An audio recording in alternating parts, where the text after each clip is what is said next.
Mr. Mink, sir, I regret to inform you that during the course of the night, I have grown a whole 6 feet. What? You ought to tell me that over the course of the night that you came to roll call yesterday morning and you are at 4'6". Now you don't begin to tell me that you're a whole legal giant. I can't have giants in my history classroom. You're going to have to be a little bit shorter. How would you fit through the doors, for Pete's sake? Well, you could probably easily remedy that problem. Like, you could just make a bigger seat. Oh, the bigger seat!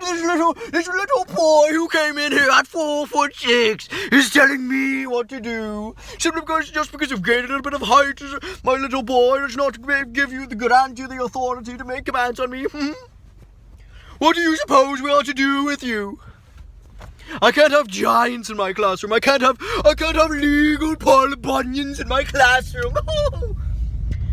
I could still learn. You could just give me a bigger book. If I were to give you a book, how would you read it? If you were to go on a picnic with your loved ones, and you were to try to share a little ham sandwich and a little bit of crumpets with your tea and tea with your grandmother, you'd be liable to stomp on her and squash her before you even got to the tea and crumpets. Like, all these problems are are easily fixable. Would ever be having any giants in this classroom? Oh, this town of Glubensville hasn't seen giants in 400 years. I simply refuse to believe that a giant just comes ambling through my classroom and you're it.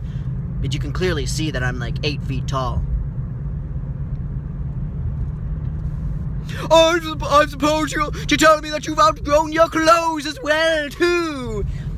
Like, how are you to fit in? Like, if you were to put on, like, if you were this big and you were not normal size like the rest of normal, rational society, if you were to put on a nightgown, you would tear it before it even got to your pinky finger, and your mother would duly cry. Just make me bigger nightgowns? I don't know what to do. If you were to try to do such a thing, and you were to try this, if you were to put square circles in a little star hole, it would not work.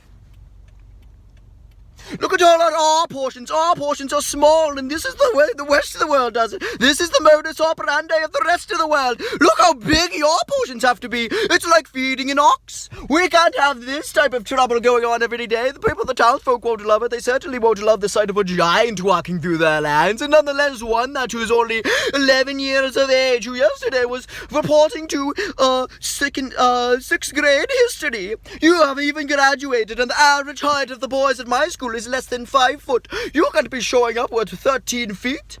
Sir, I regret to inform you that I, unfortunately another 3 feet over the night, sir.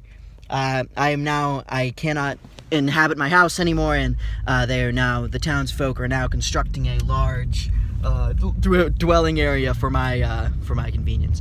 Oh, you ought to tell me that we're gonna build houses for giants. Well, I won't have any giants in my town. I won't have any giants. I refuse to accept that you're a giant. You'll be normal like the rest of us. The rest of us, normal society, will carry on with our ways, but you can't have you and your giant ways. I won't allow it. You and your idiosyncratic, oddball, bizarre, anomalous, weird, Kafka-esque situation happening. I won't allow it, and I refuse to believe what's before my very eyes. I'm simply incredulous at the fact. If you were to give you a bowl of soup, that would all you would slap it up within a minute, with a matter of seconds, and it wouldn't even be a morsel to you. If you were to give the principal a handshake at graduation, you would surely squash his hand. Are you ashamed of yourself yet, you freak? Speak!